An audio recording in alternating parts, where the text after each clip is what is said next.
नमस्कार। कार्यक्रम सवाल जवाब में स्वागत बाटे। माई टीवी पर निरंतर कार्यक्रम के साथ अपने के सवाल और साथे साथे आयल अतिथि से विभिन्न बातचीत होखेला। आज कार्यक्रम सवाल जवाब के साथ में बानी doctor Sushil Shah, BDS MDS dental surgeon और consultant orthodontist. Doctor Sushil Shah sir सहभागी भइल बानी। विशेषतः कार्यक्रम सवाल जवाब के साथ में हमने दांत संबंधी विभिन्न बातचीत हुई और अभी के परिवेश में खास करके दांत के बहुत ज्यादा समस्या दिखाई पड़ल बा हमनी के समाज में, गांव ठाव शहर टोल पड़ोस में।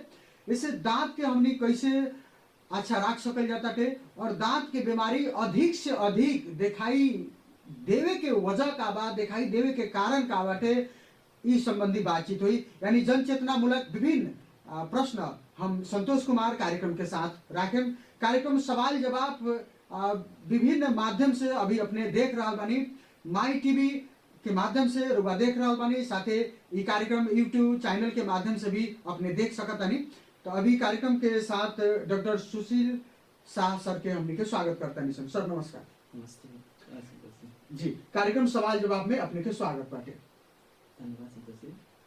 सुशील सर, अभी के परिवेश में देखा जाए कि काफी दांत के बीमारी से परेशान बा लोग। दांत खराब हो गई कह के माने बात बात के हमार दांत अब तो खराब हो गई, तो दांत खराब अब भइल कि बचपने में हो गई रहे?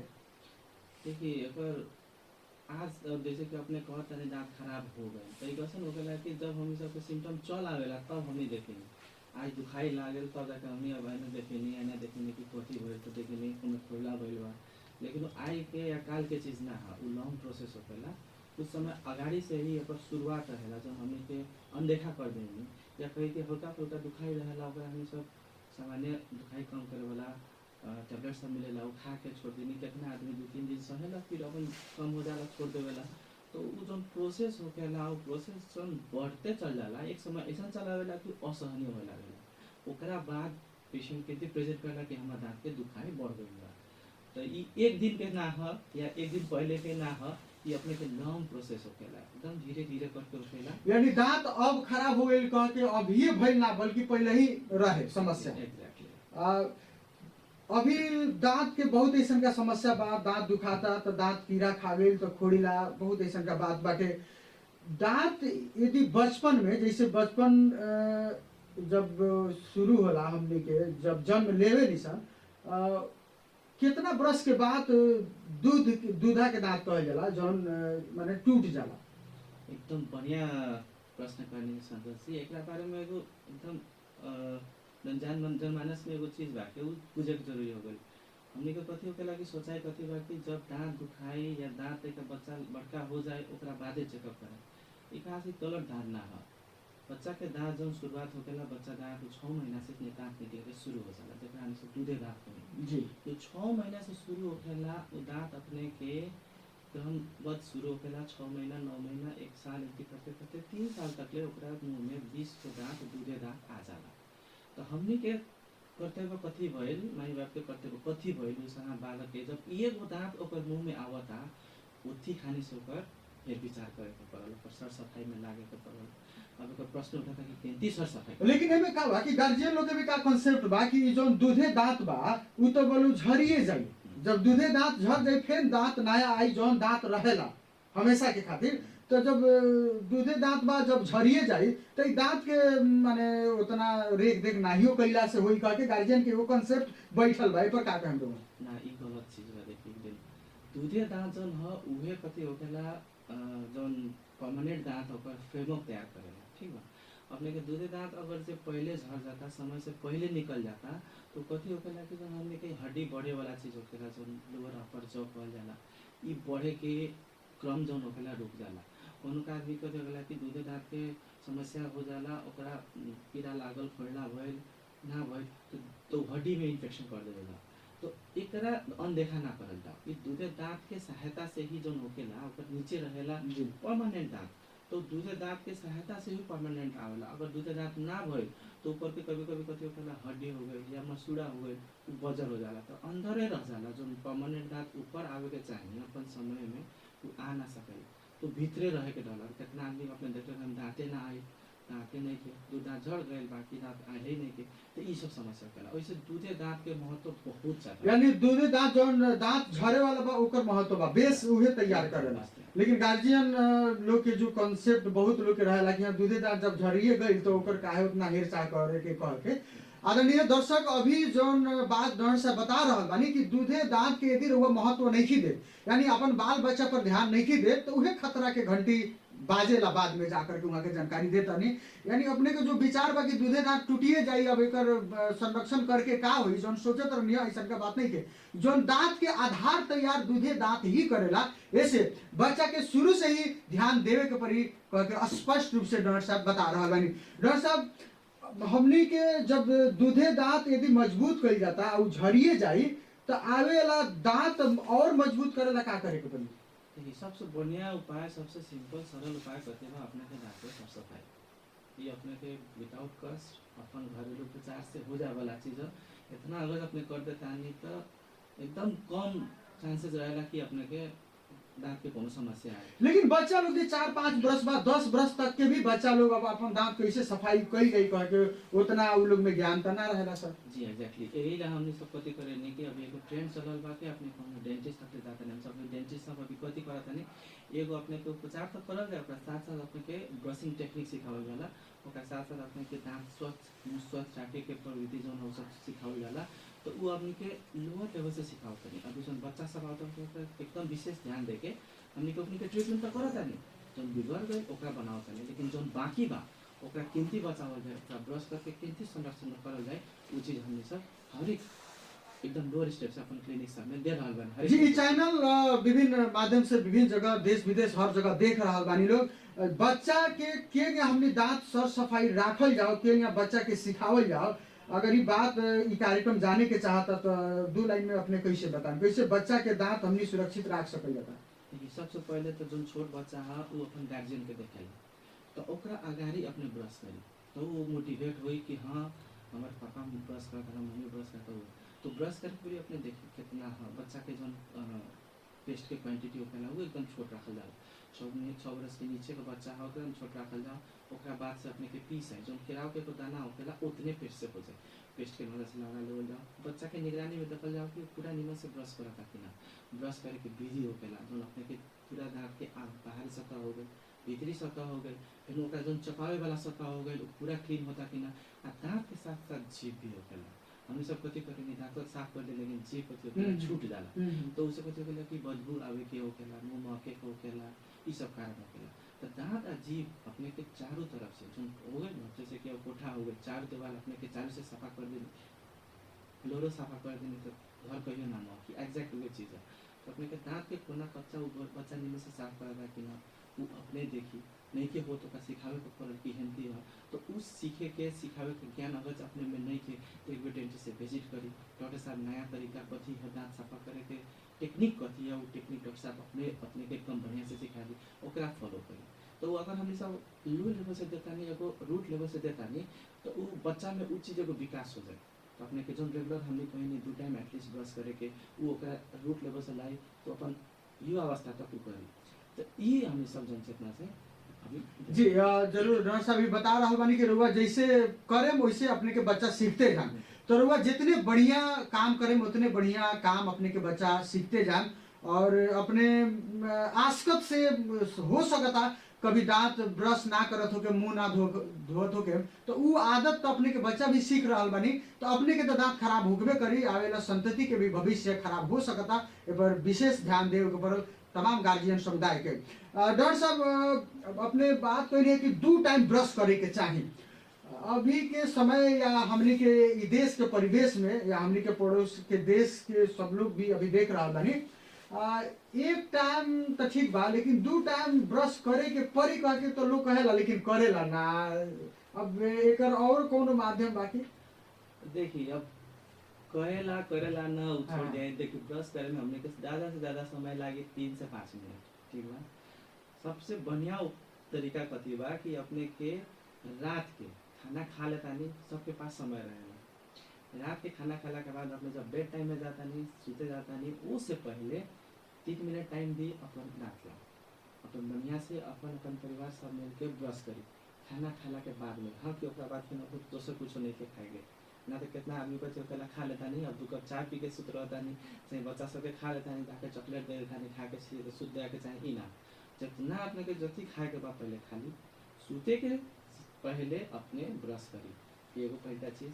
अब दूसरा क्या चीज कथी बा हम सबके यहाँ मिसकंसेप्शन बा, मिसकंसेप्शन है पहले से तो सुबह उठते मात्र ब्रश करी आ तब खाना खाई। जी तो ई कथी तरीका से चेंज कर दी। सुबह अगर उठता नहीं तो अपने सिंपली कुला कर ली, हाँ टाइम होता तो ब्रश कर ली, लेकिन जरूरी कब बा फिर बिहान सवेरे के अगर से सुबह उठता नहीं ब्रेकफास्ट खा लेता नहीं या कहीं अपने के प्री लंच होकेला जन अभी 9 बजे सब खाना खा ली नहीं तो उ खाना खा लेता नहीं ओकरा बाद ब्रश करी। हमें काहे कहता नहीं अपने के खाना खाला के बाद ब्रश कि खाना अटके ना दे। जो खाना अटकेला कार्बोहाइड्रेट अटकेला, जो स्वीट्स अटकेला, जो ऊपर खाना के टुकड़ा सब अटकेला, उ ह मेन कल्प्रिट अपने के डेंटल कीरीज दांत सड़न करावे वाला। वैसे ई 2 टाइम में अगर से बढ़िया से अपने से ब्रश कर लेनी तो हो गए। अब असकत लागे ई होके हो गए अगर बात अलग बात बा तो उ तो अपन तेका सब बानी में सुधार करे जी। पड़त। सर अभी रुआ कहनी है कि कंपनी में सूते से पहले और सुबेरे सुबेरे अपने कहनी कि कुला करके अपन नाश्ता वगैरह जो भी बा ओकरा बाद माने खाना के बाद लेकिन अभी पूजा पाठ के लेकर के बहुत ऐसा का बात बा कि मन ना मानेला ब्रश करही के पड़ी। तो यदि सूते से पहले और सुबेरे ब्रश करके पूजा पाठ करनी, खाना करनी, फिर खाना के बाद फिर ब्रश कर लेनी, 3 टाइम ब्रश यदि कही जाता तो दांत पर कोनो असर या दांत खियाए के डर? ना ना ना मैं कोनो फर्क नहीं पड़ता। अपने 2 बेर करी या 3 बेर करी उससे कोनो फर्क नहीं पड़ता। बेस्ट हो खाना खाला के बाद में। लेकिन अगर वो अपने जो प्रश्न उठैली या फिर पूजा करला के बाद में लोग उतना बाकी तो ठीक बा ओकरा बाद अपने कर ली, ओकरा बाद फिर ब्रश कर ली। ब्रश अपने के दांत खिया के कारण नंबर ऑफ टाइम ब्रशिंग करे के ना, वो ब्रश कैसन करता ऊपर है। जैसे कि बाजार में अपने के बहुत हार्ड ब्रश भी मिलेगा, तो हार्ड ब्रश और हम सबके डिस्कार्ड करे के पड़ेगा। सॉफ्ट ब्रश सबसे बढ़िया होखेला, उनमें लिखल रहेला, ना लिखल होई तो अपने के टेस्ट भी कर सकल जाता नहीं। अंगुली से लेम आप ब्रश के एकदम हल्का से छुएम, अगर वो ब्रिसल्स जो ओकर धारा रहेला वो अगर जो मुड़ जाता इजीली ओकर सॉफ्ट कर जाला, ओमे लिखल भी रहेला कितना ब्रश में वो हो जाला। आ ओकरा बाद कथी हो गेला हमनी के कथी हो बानी कि कोनो चीज ले लेनी, ब्रश ले लेनी या खूब कस के कर लेनी तो रगड़ला पर कथी होखेला कि हां के अपने के सब दांत सब चमकेला ई ना होखेला। ई गलत बात से रगड़े के नहीं के अपने के वाइब्रेटर करे के जन वाइब्रेशन होखेला नहीं। जैसे कि हम सब कोनो अब सिंपल तरीका से कहीं अगर जाए एक्सीलेटर पर हम सब हाथ धरत आनी को जो वाइब्रेशन रहेला ना उतने वाइब्रेशन दे ऊपर तो हमरा रगड़े के नहीं के हमरा वाइब्रेट करे के तो वाइब्रेशन करके कथी करे के बाकी अगर दांत के खुला कक्षा में केनो अटकल बाकी खाना के टुकड़ा सब हो गए, मिठाई हो गए, ऊपर में चीज सब अटकल बाकी तो वाइब्रेशन करला से कथी हो जाला वो सब लूज हो जाला। ठीक बा ओकरा बाद हमने के कथी करे ओकरा स्वीप करे पड़े। सो डू को टेक्निक होखेला वाइब्रेशन करे के पहले ओकरा लूज कर देल जा तब ओकरा स्वीप कर देल जा। तो ऊपर के दांत से वाइब्रेट करके नीचे में स्वीप कर देल जा, नीचे के दांत के वाइब्रेट करके ऊपर में स्वीप कर जा। एक बार में 3 गो दांत लेवल जाओ, 3 के दांत के वाइब्रेट करल जाओ धीरे धीरे 20 पे 15 से 20 स्ट्रोक लागला हेंती इससे ज्यादा हेंती करे के ना पड़ी। हमार हाथ देखा था नहीं बस इतने के अपना बाद एकरा लगा स्वीप करल जा, इतना कर देल जाए हो जाए। अपने इतना करता नहीं तो दांत ब्रशिंग के कारण से डेफिनेटली ना किया अल्टरनेटिव बहुत ज्यादा बा उस कारण से। जी जी जी। अब सवाल ये बा सर कि ठीक बा सवेरे के खाना खाइला के बाद रुआ ब्रश करी, लेकिन अब दिन भर नाश्ता भइल चाहे कहीं गेस्ट यहाँ जाइल जाला त खाना भी है, खाना खा ली, खाना खाई जाला फिर भी खाना खा ली ऐसा का होला। तो दिन के अवस्था में 12 1 बजे 2 बजे 3 बजे 4 बजे ई अवस्था में यदि खाई जाता नाश्ता या खाना तो का करे के पड़ी? तो एक्जेक्टली ये एकदम ये अपने ना हमारे जैसा पेशेंट सब ये हो गया कि जैसा हम लोग को सुबह साथ अब दिन के खाना के काम है। तो देखिए दिन में कथी हो गया कि हम सब अगर नाश्ता करनी खाना खानी तो पानी पियत रहेनी मिला कर हां जी बोलत रहेनी। तो इस सब कारण से कथी हो गया कि जीभ में हो गए तो भीतर के भाग जीभ अपने ठीक कर देला, क्लीन करते रहला, बोलत रहे हम अपने तो देखिए बिना जीभ घुमाले अपने को गलास ना हो तो भीतर भाग तो जीभ से कंप्लीट करते हर एक ठाव में अपने जहां भी खइनी तो अपने पानी तो पीते रहे। तो उससे कथी हो गया हल्का ऑलमोस्ट क्लीन होते रहे। वही सब हम अपने कनिया सूते से पहले एक बार रात के कर देला। अब रात में अगर से मान लीजिए अपने सूते से पहले ना करनी तो कथी बोल दिन भर के जो अटकल रहे तो रात भर रह जाए। अब 12 घंटा से 14 घंटा अगर जो कोनो खाना अटक गई मुंह में तो उ कथी करेला उ जो बैक्टीरिया हम के मुंह में रहेला ओकरा ला उ कथी हो जाला एकदम अमृत। तो तानी हम्म। कही कि हमरा छोड़ देलक जी जी कि हमर खाना आ गए जी तो उ का करी ओकर उ ली आ तब वो अपन कार्यक्रम शुरू करे लागी दांत सड़न करावे के जी जी जो मुंह के बैक्टीरिया होखेला काहे कि त कार्बोहाइड्रेट जो होखेला मेन एकनी के कथी कहल जाए मेन सोर्स रहेला डेंटल केरीज करावे वाला तो वही से अपने के कथी होखेला सुतला के बाद में त ना कोनो पानी पिएला ना कोनो बोलेला जी जी तो उ टाइम पे कथी रहेला कि अटकल जोन रहेला ओकर बैक्टीरिया ज्यादा टाइम तक एक्ट करे के मिलेला आ ओ कारण से दांत में सड़न होके जरेला तो दूगो मंत्र है सवेरे शाम ब्रश करी फ्लश करी आपने के दांत हमेशा स्वस्थ रही। जी आदरणीय दर्शक विशेषतः ई कार्यक्रम के माध्यम से हमनी दांत के कैसे बचा सकल जाता अच्छा रख सकल जाता के दांत में कोनो कीड़ा ना लागे दांत कैसे मजबूत रही कार्यक्रम सवाल जवाब के माध्यम से जनचेतनामूलक विभिन्न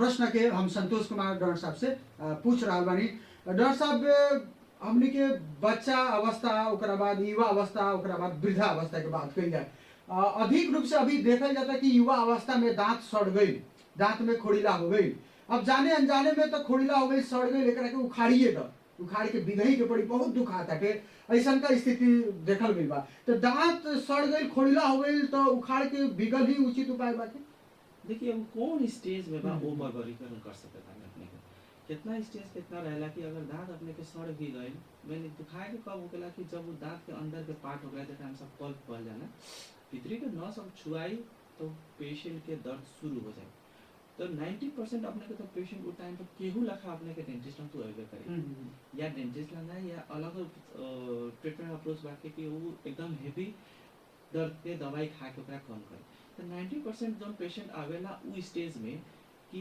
पल्प वाला जो स्टेज हो जाला आरसीटी के स्टेज तो वो में चाहे अपने के दांत हमनी सब बचा सकता है आरसीटी अगर यदि पल्प निमन बा रूट सब निमन बा खाली डैमेज पल्प में भइल बा रूट निमन बा दांत उतना सड़न नहीं के ओकरा निकाले के स्थिति बा तो वैसन दांत हमनी सब बचा सकता है तो उ दांत के बचाव के प्रक्रिया होखेला जरा देखि घर में कहल जाला फिर रूट कैनल ट्रीटमेंट आरसीटी कहल जाला आरसीटी में कथी होला अपने के प्रोसेस होखेला अपने के सिंगल सीटिंग भी हो जाला या multiple seating 2 seating 3 seating 4 seating लागेला डिपेंडिंग अपन कितना वो इन्फेक्शन भीतर बा तो उ सीटिंग पर हमनी सब पेशेंट के बोलावे नहीं एक दिन या 2 दिन या 3 दिन अल्टरनेट करके आ हर एक अल्टरनेट में ड्रेसिंग करके अपने के जितना वो भीतर सड़न बाटे जो महसूस बा उ सब निकाल के हमने वो कृत्रिम नस राख के जो फिर से फिल कर दो जाला पूरा रिस्टोर कर दो जाला तो उ प्रविधि से अपने के रूट कैनल ट्रीटमेंट करके अपने के दांत बच जाला अब कोनो ज्यादा जागरूक आदमी रहेला जो उ दुखाई से पहले जो होखेला खाली सनसनाहट तो वो पर अगर आवत आने अगर ओकर पल्प ठीक बा में कोनो भीतर में कोनो खराबी नहीं है तो खाली जो ऊपर के भाग रहेला जो इनामेला डेंटिन कहल जाला ऊपर के दुगो सतह तो दोनों सतह के हमने के जो कीड़ा लागल बा के ठाव ओकरा सफा करके ओकरा भर दियाला तो अपने के सिंगल सीटिंग में कंप्लीट हो जाए अब ई कम ट्रीटमेंट होके कम कॉस्ट में होकेला कम पेनफुल होकेला आरसीटी तरीका अगर टाइम बढ़ जाला तरीका पेनफुल होकेला लेकिन इतना तक बचा सकता नहीं एगो स्टेज आ जाला जहाँ की दांत पूरा फाटिए जाला या जड़ टूटिए जाला या एकदम दांत इतना ना उमें इन्फेक्टेड हो जाला कि दांत सफा हिल जाला हड्डी पूरा छोड़ देले रहेला तो वैसन कंडीशन पर हमनी के मजबूरी दांत निकाले के पड़ला देखिए कोनो डेंटिस्ट अपने के दांत निमन बा तो निकाले लाना चाहे क्योंकि हर एक डेंटिस्ट के लिए एगो दांत भी अपन पेशेंट के मुंह में जौन है वो एगो हीरा सामान है तो बचावे की कोशिश करी अब वो जब बचबे ना करी तो मजबूरी बस अपने के दांत निकाले के पड़ेला डेंटिस्ट आ ना तो अगर पेशेंट अब सक्षम ना भइल कोनो दबाव कल कि ना हम डॉक्टर साहब हम कुछ ना करब हमरा निकाले के पड़ी तो मजबूर होके निकाले के पड़ी। आदरणीय तमाम दर्शक अभी अपने देख रहे हैं कार्यक्रम सवाल जवाब दांत खराब बा तो निकाल ही के पड़ी कह के ऐसा का बात नहीं कि बचा सकल जाता लेकिन डॉक्टर साहब अभी देखल जाता बहुत ऐसा का माने जगह हमें कि हाँ खोइला लागल बा दांत हमार उखाड़ दी अब उखाड़ देता नहीं ऐसा का बात बा लेकिन लोग बताओ नहीं कि ना कोशिश करी जाओ अंतिम तक कि दांत के बचावे के पड़त यदि दांत उखाड़िए देलक लोग तो एक प्रभाव और जगह भी पड़ सकता का एग्जैक्टली पड़ सकता आपने देखिए 5 उंगली में एक उंगली अपने के काट देता नहीं तो खाना में कितना प्रभाव पड़ेगा ओकर सुंदरता में कितना प्रभाव पड़ेगा सब कुछ में पड़ेगा अगर अपने दांत निकाल देता नहीं तो साइड के जो दांत है वो कति होखेला माइग्रेट में लागेला सरे लागेला अपन ठाव से हिले लागेला ठीक बा ऊपर के दांत अगर बा नीचे के दांत निकाल देले बानी तो ऊपर के दांत नीचे झरे लागेला और तीसरा चीज सबसे मेन कथी होखेला कि अपने के टीएमजे के प्रॉब्लम शुरू हो जाला हमने के दांत जोन रहेला सब जोन एगो संरचना में बैठल रहेला ऊपर और नीचे हार्मोनी सारा लोड जौन बाटे अपने के सर के ई सारा ये अपने के जौन बंगारा दांत सब बा उ सब उठाले रहे। अब कितना जगह पर देखनी अपने कथी होखेला ई दांत कीड़ा लागे एकरा ना बसा निकाल के पी देला। बिगेला तो पी देला लेकिन अगर निकालत आनी तो दांत के रिप्लेस मतलब कि अब नकली दांत से रखे के पड़े। जब अपने सकली दांत निकाल के बिक देता है तो रखे के पड़े। अगर वो ना रखता है तो लॉन्ग टर्म में बहुत प्रॉब्लम होता है। जैसे कि अपने के दांत बिगड़ गए, सुंदरता अलग हो गई, खाना चपाए में प्रॉब्लम होबे करल। एगो प्रॉब्लम हम कथी देखता है कि ऑक्लूजन डिसबैलेंस हो जाला, मतलब कि जौन है बैलेंस रहेला जौन दांत के जौन ऊपर और नीचे के जौन मिले वाला वो डिसबैलेंस हो जाला। और वो डिसबैलेंस के कारण से कथी हो जाला हियां टीएम के प्रॉब्लम हो जाला। टीएम के प्रॉब्लम के कारण से सर दर्द रहेला। तो आदमी कथी प्रिटेंड होके लागी हमर इतना दिन से सर दुखाता, दवाई कितनो खा लेवेला, अपने के पूरा कहीं ना अपने ब्रेन के स्कैन कर लेवेला, एक्सरे कर लेवेला, फिर भी कुछ ना होकर तो ओकर रूट देखल जाओ तो डेंटल से कर। यदि संरचना बिगड़ल बा तो अपने के मसल से लेके जॉइंट से लेके अपने स्केलेटन चारों तरफ इफेक्ट करेला। तो दांत अगर निकाल देता नहीं, अगर पूरे कारण बस निकलिए जाता तो ओकरा रिप्लेस करल बहुत जरूरी बा। चाहे कुछ करे तो बहुत जरूरी बा। निकाले खाले दांत भी रखेला, फिक्स दांत भी मिलेला। अभी लेटेस्ट इम्प्लांट आ गइल बा, इम्प्लांट मिलबा माने कोनो प्रविधि से करल जाओ। तो ई कथी हो गइल कि माने अब अपन दांत नेचुरल दांत निकल गइल त हमनी के आर्टिफिशियल। तो हमनी के कथी सोच रहेला कि सकभर हमनी नेचुरल दांत बचाई। अब कोनो कारण बस निकल गइल बा किसी को तो ओकरा हमनी जल्द से जल्द रिप्लेस करल जाए। अपने के हमनी के जो कैटेगरी करनी है निकाले वाला होखेला, फिक्स होखेला, इम्प्लांट होखेला। तो पेशेंट के अपने के जेंती अपन जेंती अपन उपाय लागी पेशेंट के जेंती सुविधा लागी अपन तरीका से अपन ओकर रिप्लेसमेंट करे के जरूरी बा। जी विभिन्न जनता के बात के भी विभिन्न माध्यम से हमने जाने निसन विभिन्न सहकर्मी द्वारा बहुत ऐसा बात आई बा कि हाँ दांत जैसे भरल जाला तो बाद में 2-3 बरस में फिर दांत दुखाए लगेला, माने दांत भराई फिर दुखाए लगल। तो ऐसा का काहे होला? दांत भरल रहे या फिर दुखाइल रहे तब में बहुत सारा चीज होखेला।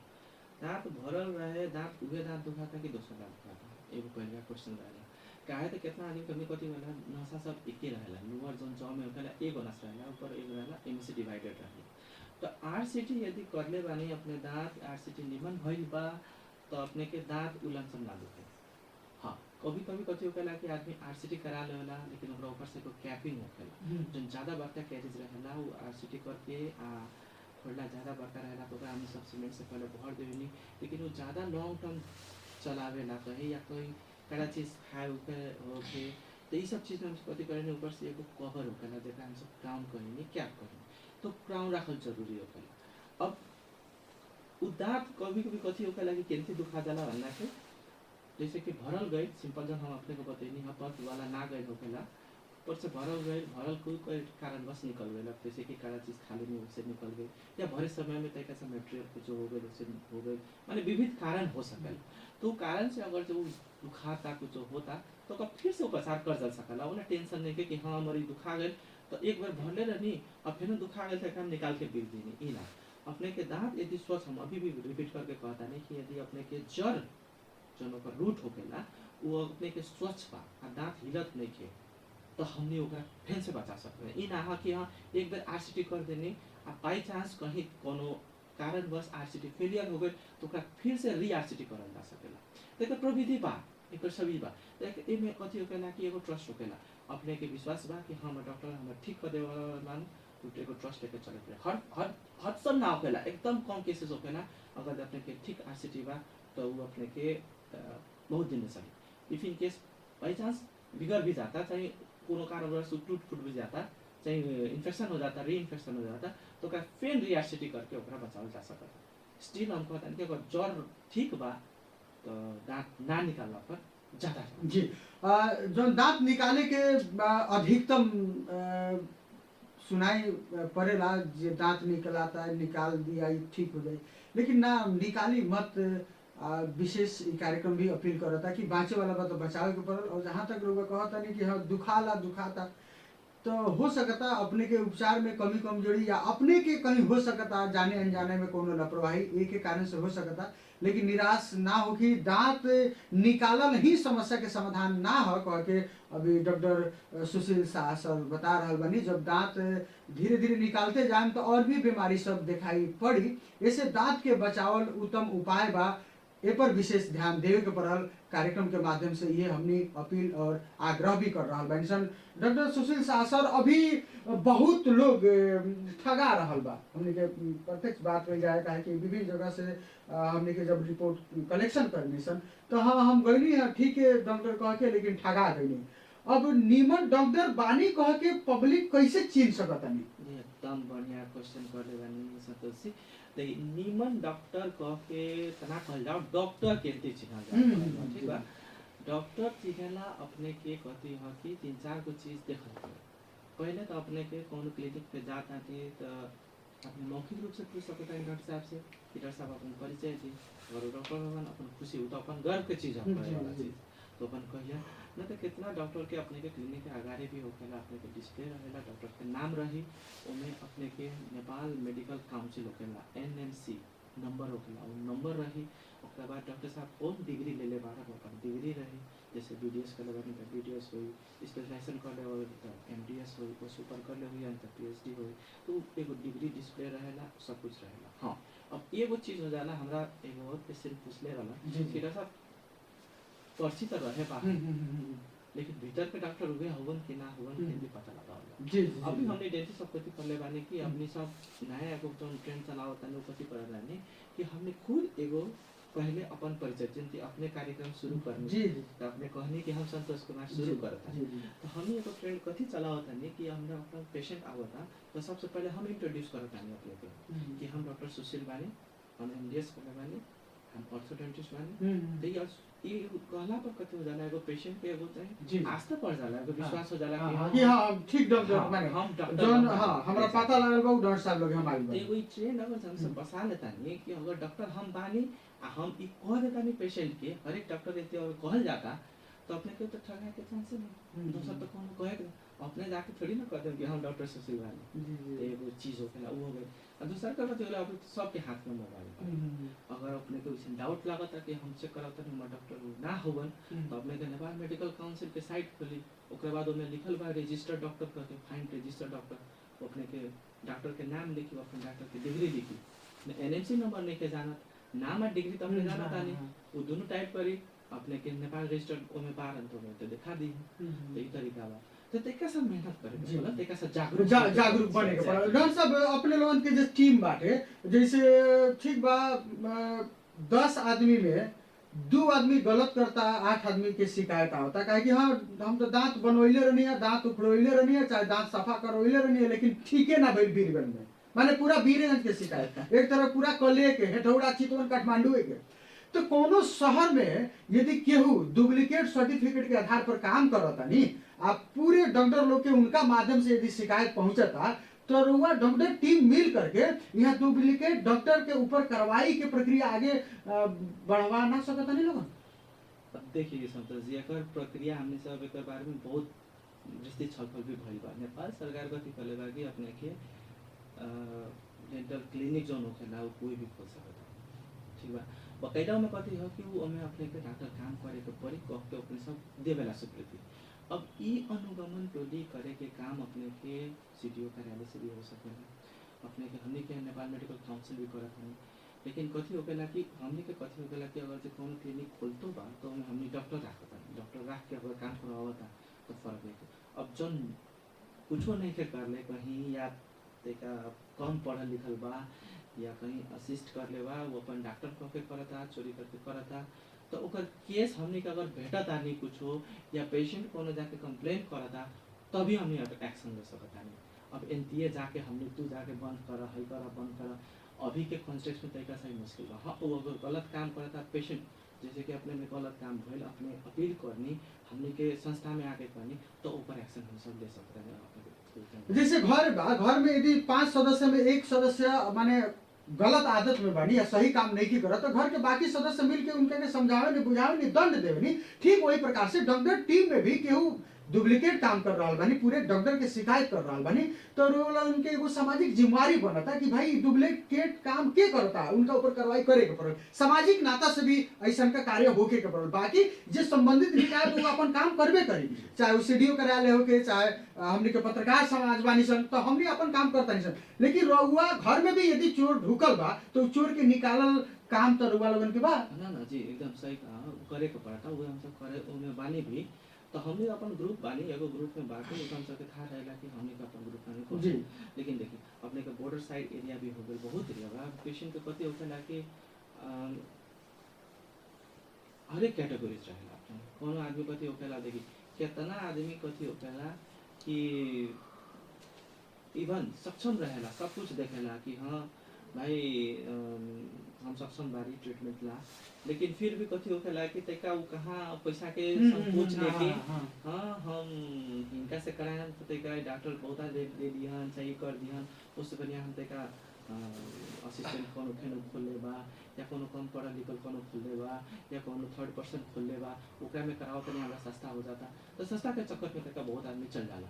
अब देखिए हमनी के दूसरा के बंद करे से कथी निमन कथी ह कि हमनी जनता के जागरूक करल जाओ। अगर जनता ई बुझ जाए कि हाँ हमरा डॉक्टर से चेक करावे के बा, हमरा डॉक्टर देख के करावे के बा, तो अपने के तो ऑटोमेटिक एंती बंद हो जाए। जी जी जी जी जी आदरणीय दर्शक, वास्तव में जनता में जागरूकता भइल बहुत ही जरूरी बाटे। सबसे पहले नर्स साहब बताइए कि दांत खराब होके ना देवे के पड़ल, एकरा खातिर जौन हमनी के सर सफाई बा व्यक्तिगत रूप से जौन हमनी में जागरण होके के चाहिए होके के पड़ल ताकि दांत खराब ना होके। संजोग यदि दांत खराब होता तो के हमनी कही जाई ताकि दांत बचे या दांत बढ़िया हो सकता ऊपर ध्यान देवे के पड़ल। और भी विभिन्न बात बताओ तनी कि यदि रउआ ठगा रहल बनी तो उ राउर भी दोष बा, काहे कि रउआ जाने के पड़ल चिने के पड़ल कि सच्चाई कहा गलत कहा। ई चीज के यदि जबले रउआ छुटिया ना सके तबले रउआ ठगाते रहन। डॉक्टर सुशील शाह सर, अपने से बातचीत करके काफी खुशी लगा था कि वास्तव में जो जन चेतना मूलक प्रश्न रलक हो ओकर एकदम बड़ी स्पष्ट रूप से वो जवाब दे रहा बनी। राउर फोकस भी बा कि पहले हमने दांत बचावल जाओ, उपचार से पहले दांत बचावल जाओ, दांत जोगावल जाओ, जौन के ब्रश कल जाओ, कैसे कुला कल जाओ, के अपना सर सफाई पर ध्यान दिया जाओ, पर विशेष रूप अपन बातचीत रखते बनी। यदि केहू अपने से चेक जांच करावे के चाहत नहीं कि हमार दांत खराब बा कि नहीं के का करे के पड़ी, तो ई चैनल विभिन्न माध्यम से विभिन्न श्रोता दर्शक देख रहा बानी, अपने तक कैसे पहुंच सकता नहीं लोग? बीरगंज में अभी हम हाल बसपाक चौक से अपने के 100 मीटर दक्षिण बाईपास रोड में ओरल डेंटल क्लिनिक बा। ओमे अपने यदि कोनो दांत की समस्या है तो निफिकी राखे अपन एक बार चेक जांच करा सकता नहीं। और लंग विजिट के समय सवेरे 9 बजे से लेके 10 साढ़े 10 11 बजे तक रही, ओकरा बाद फिर 3 बजे से लेके अपने के 6-7 बजे तक रहेगा। जब ये बस पार्क की नया बस पार्क बा बीरगंज के नया बस पार्क, तो ये बस पार्क से केने करी अपन क्लिनिक बाटे? बस पार्क से अपने के दक्षिण जौन नागवा जाए वाला रोड बा, तो चौक से अपने के 100 मीटर ओरल डेंटल क्लिनिक के बोर्ड बा। अपने के आना तो अपने संपर्क करके भी फोन नंबर जी संपर्क करके आ सकते हैं। जौन एगो पोखरा बा बहुत ही माई पोखरा के ओकरा खास अभी अब यहाँ के आदमी सब तो कुछ माइडिया पोखरी हां माइडिया हां माइडिया पोखरी कहेला, ठीक है पोखरी के अपोजिट में पड़ेला। अपोजिट ही अच्छा, बस पार्क से दक्षिण नागवा जाए वाला पोखरी के अपोजिट में। और संपर्क नंबर भी अपन 9808 77 26 23 98 65 36 0 318 पर संपर्क हो सकता है। सर कार्यक्रम के साथ सहभागी बनी और विशेषतः जनता के जो प्रश्न रहा कार्यक्रम सवाल जवाब में कि वास्तव में हमनी के दांत कैसे खराब हो सकता है, के बचावल जाए, का करी जाए, और खराब भइल तो अच्छा डॉक्टर कहाँ हमनी कैसे जा सकल जाता, ये तमाम प्रश्न के जवाब देने एक खातिर अपने के बहुत बहुत धन्यवाद बाटे। और अपने के मन के भी जिज्ञासा हुई, मन के भी बात हुई कि हाँ इस चैनल के माध्यम से हम संपूर्ण जन समुदाय के खातिर एक संदेश देवे के चाहता नहीं, अपन मन के बात रखे के चाहता नहीं, तो जरूर होगा कह सकता नहीं। लगभग तो सब हो गई। अपनी एगो एक दुगो हम जोड़ना चाहते हैं यहाँ जो हमारा 2-2.5 साल के जो बीरगंज में, पहले तो हम काठमांडू में काम करते नहीं, तो 2-2.5 साल जो बीरगंज में नहीं में 2-3 गो चीज़ बाकी जो ज़्यादा हमारा देखे के मिला। एगो पहला चीज़ कथी भइल कि प्रेगनेंसी के टाइम में प्रेग्नेंट जो होखेला गर्भावस्था के टाइम में यहाँ हम देखने की ज़्यादा लापरवाही बा दांत के लेके, लोग आवे लाना चाहेला। 2-3 गो कारण से कि यहाँ गर्भावस्था के अवस्था में घर से बाहर ना निकले, एगो उ कारण से भी कथी होखेला कि यदि छोट छोट दांत में कीड़ा लागल बा पड़ला बा तो 4-5 महीना 6 महीना के अंतराल में बड़का हो जाला, बहुत दर्दनाक हो जाला, दयनीय हो जाला उस स्टेज में। तो एगो उ हम देखता नहीं तो गर्भावस्था के कारण कोनो डेंटल ट्रीटमेंट के डिफर ना करी। देखिए शुरू के जो 3 महीना ह आ लास्ट के जो 3 महीना ह ओमे काम करल जा सकेला, सिंपल प्रोसीजर सुन बाके ओमे काम कर सकता। जो बीच के 3 महीना रहेला उ ज़्यादा अपने के सेंसिटिव रहेला, तो उ में तरीका सा ट्रीटमेंट डिफर कर सकेला, इमरजेंसी कर सकल जाला, लेकिन प्राय डिफर कर देला। तो उ टाइम पर ना कर दे। तो फर्स्ट जो ट्राइमेस्टर कहल जाला 3 मंथ आ लास्ट ट्राइमेस्टर ओमे काम करल जा सकला। कितना के हम देखत हनी कि कहे कि डॉक्टर साहब इस समय में तो हम ना करेनी, दवाई खा के रह गई। तो हाँ। दवाई अपने आप ना खाई जाओ, काहे तो गर्भावस्था में अपने के डेंटल के पेन रिलीफ दवाई खाता नहीं, कितना दवाई वो अपने के गर्भ में नुकसान भी कर सकेला। तो ये चीज़ अपने के यदि गर्भवती बानी प्रेग्नेंट बानी तो डेंटल कोनो प्रॉब्लम बा तो अपन डेंटिस्ट से जरूर भेटी, जरूर एक ट्रीटमेंट सलाह ली।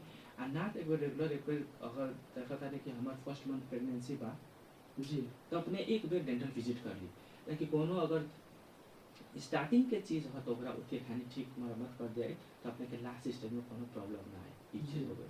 दूसरा का चीज़ कथी बा कि प्रेगनेंसी के लेके वो चीज़ आई रहे कि अपने के गांव समाज में कथी देवेला कि ब्रश ना करल जाओ। हम वरी परी के गांव से दूगो पेशेंट देखते रहनी, उनमें कथी रहे कि उनका मसूड़ा सब सारा फूल गई रहे। तो यदि हम सब ब्रश ना करत आनी जो अपने के करनी है बुझाई ना करत आनी तो से कथी होखेला कि मसूड़ा सब सूजन हो जाला, एगो हार्मोनल चेंज भी रहेला गर्भावस्था में। तो इस कारण से जो मसूड़ा सूजन हो जाला उससे ब्लीडिंग एकदम अधिक होखेला, एकदम बैड ब्रेथ आवेला, जो मुंह बनाए के कारण वाला वो चीज आवेला। तो ये सब चीज सब बाकी ये सब चीज पुरानका चीज सब छोड़ दो। गर्भावस्था में भी आराम से अपने ब्रश कर सकता नहीं, कैल्शियम लेके पेस्ट वाला से ब्रश कर कोनो हार्म नहीं के ब्रश करला से कोनो फर्क ना पड़ेला, ये वो चीज। दूसरा का चीज को कहला कि वृद्धावस्था में एक आदमी आई रहे, वो अपन ट्रीटमेंट करावत रहे, अपन बाबूजी के लेके आ रहे हैं, तो कह रहे कि डॉक्टर साहब बाबूजी के तो उम्र हो गई, अब क्या जरूरी बा। उनका कहनी बाबूजी की उम्र हो गई लेकिन खाना तो वो खा लो। तो वृद्धावस्था में ना छोड़ल जाओ। यदि अपने के माई बाप जौन बा अपने के 60 प्लस हो गई, माने 55 प्लस हो गई, दांत सब झड़ गई बा या दांत एगो दूगो बा, तो उनका उतने में ना रखिए, उनको ट्रीटमेंट की आवश्यकता बा। अगर उनका भी दांत लगा के टेम्पररी हो गई, दांत लगा के अगर जो खाना खा के खाता रह तो पाचन ठीक रहे, तो पाचन ठीक रही तो स्वस्थ रहे। तो वृद्धावस्था में भी अपने के दांत के ट्रीटमेंट होखेला। तीसरा का जो मेन इम्पोर्टेंट हमारा अपन स्पेशलिटी के अनुसार जो ब्रेसेस होखेला, हम ऑर्थोडोंटिस्ट बानी, तो ब्रेसेस लेके कथी होखेला कि अभी कथी भइल कि अपने के जब शादी ब्याह के उम्र हो जाला 2-4 महीना 5 महीना समय रहेला तो आवेला डॉक्टर साहब हमर बेटी के दांत टेढ़ में बा, एकरा 1-2 महीना में ठीक कर दी। तो ये तरीका चेंज करे पड़ल, 1-2 महीना में अपने के तार बांध के दांत ठीक ना होखेला, एकरा ला तरीका पहले संपर्क करे के पड़ल। एटलीस्ट अपने के 18 वर्ष के बाद में अपनी शादी करेला इच्छुक बानी तो 16 वर्ष यदि हुआ ना तो दांत के जटिलता देख के हमने क्या देखिए ऑर्थो ट्रीटमेंट जो होखेला ब्रेसेस ओकर काम अपने के मिक्स डेंटेशन जब दूधे दांत आवत रहे निकल रहेला आ नया दांत आवत रहेला उहे टाइम से शुरू हो जाता। लेकिन कितना मालक लोगन के अपना दांत के संरचना देख के हमें कुछ आगाड़ी कुछ पिछाड़ी कर सकता है, लेकिन आइडियल अगर जब अपने पूछता नहीं एज तो तार बांधे के एज अपने के 12 वर्ष से शुरू हो जाला आ अपने के युवा अवस्था तक कर सकला, अपने के 30-40 वर्ष तक भी ये दांत टेढ़ मेढ़ बात तो 12 वर्ष से शुरू होता है। हाँ। फिर माने उससे कम उम्र में ना हो कैसे ना कम उम्र में भी हो सकता है। संरचना यदि कोनो कारणवश अपने के जन दांत के संरचना गलत होता तो हमें सब और आगे से कर सकता नहीं, माने एगो आइडियल एगो माने 12 वर्ष से लेकर के 30-40 वर्ष तक भी अपने कर सकता नहीं। अडल्ट ऑर्थोडोंटिस्ट में अपन अबव 40 भी हो सकेला, ओ में भी हो सकेला। तो तार अगर अपने के दांत सीधा बात अपने के तक 80% दांत में कोनो प्रॉब्लम ना है, क्योंकि अटके उठके वाला रहेला टेढ़ा दांत में, तो वो चीज भी अपने के होती। ई दो तीन गो चीज ऑन बाकी तो यहाँ तक कम आदमी जाने। तो ब्रेसेस अलग चीज है, ब्रेसेस कथी है सुंदरता अपने के कि दांत मजबूती करी निमन करे, एकरा बारे में तक सजन चेतना बढ़ावे के पड़ल, तक सब देखे के पड़ल। अब के युग आ गए सब अपन अपन प्रेजेंट करके निमन देखेला कौन ना चाहला, कौन का चाहिए हंसी तो हमार दांत टेढ़ में लौके, या कौन चाहे कि हमारे बेटी के शादी ब्याह में जाओ तो टेढ़ में दांत लेके जाओ फोटो खिंचाए होखेला, मेन तो उहे ना एस्थेटिक के होखेला। जिसर का अगर चिबा हुआ में टेढ़ में दांत रही तो अपने के निमन से खाना खियास ना हो। तो इस सब चीज पे तरीका सा जागरूक होकर करिए। जी अंत में सर ब्रश के बात करी जाता, ई पेस्ट के बात करी जाता, दवाई माने कौन पेस्ट प्रयोग करी जाई? अब ब्रांड तो हम ना कहें, देखिए अपने के कैल्शियम युक्त देखे के पड़े। सबसे पहले अपने के हर एक पेस्ट किने में लिखा रहेला फ्लोराइड, तो फ्लोराइड देखे के पड़ल। फ्लोराइड होके पड़ल 1000 ppm, 900 से ऊपर हो जाए ठीक बा। वो लिखा रहेला 1000 ppm या 990 या 950 या 900, वो देखे के पड़ल। फ्लोराइड कैल्शियम युक्त अपने के कौनो पेस्ट करी हो जाए। मंजन एक ऐसा कम करी ताकि मंजन में एवरेजिव होकेला, जो किसन करना पड़ता है कैसा खी होके डर है। मंजन तक ऐसा नहीं करना पड़ ठीक। पेस्ट करी दतुवन का नहीं करी। दतुवन ला हम अपने के ना करी। यहाँ बहुत आदमी आवेला मेरे साहब हम दतुवन से करता नहीं, दतुवन से मजबूत होकेला। देखिए मजबूत के पहले के कॉन्सेप्ट में शायद हो कोनो दतुवन से हो जाला, लेकिन इससे मसूड़ा बहुत बिगड़ेला। क्या हम लोग फोर्स ज्यादा लगेला। हम अपने के शुरू में करनिया काढ़ा नरम ई तो पहले ना रहे लोग के तो वाला दतुवन यूज करे। अब तो गांव-गांव में अपने के सब ब्रश पूजा जाता है, तो निमन ब्रश करे, ब्रश यूज करे। चलिए बहुत बहुत धन्यवाद बा। ऐसे ही विभिन्न जनता के प्रश्न के हमने समय सापेक्ष समेट के जरूर सहभागी बनाम सन। अभी कार्यक्रम के खातिर समय देने एक खातिर अपने के बहुत बहुत धन्यवाद डॉक्टर साहब जी। आदरणीय दर्शक अभी अपने देख रहा बानी माई टीवी विभिन्न माध्यम से एक साथ अपने देख रहा बानी सुन रहा बानी डॉक्टर सुशील शाह सर से बातचीत भइल। दांत के कैसे जोगा सकल जाता और कैसे हमने अच्छा बना सकल जाता, बन सकल जाता, दांत निरंतर मजबूत हो सकता, ये पर विशेष बातचीत भई। आगे वाला एपिसोड के साथ हम संतोष कुमार सहभागी बने। कैमरा में साथ देने RN यादव जी, वहाँ के भी बहुत बहुत धन्यवाद। नमस्कार।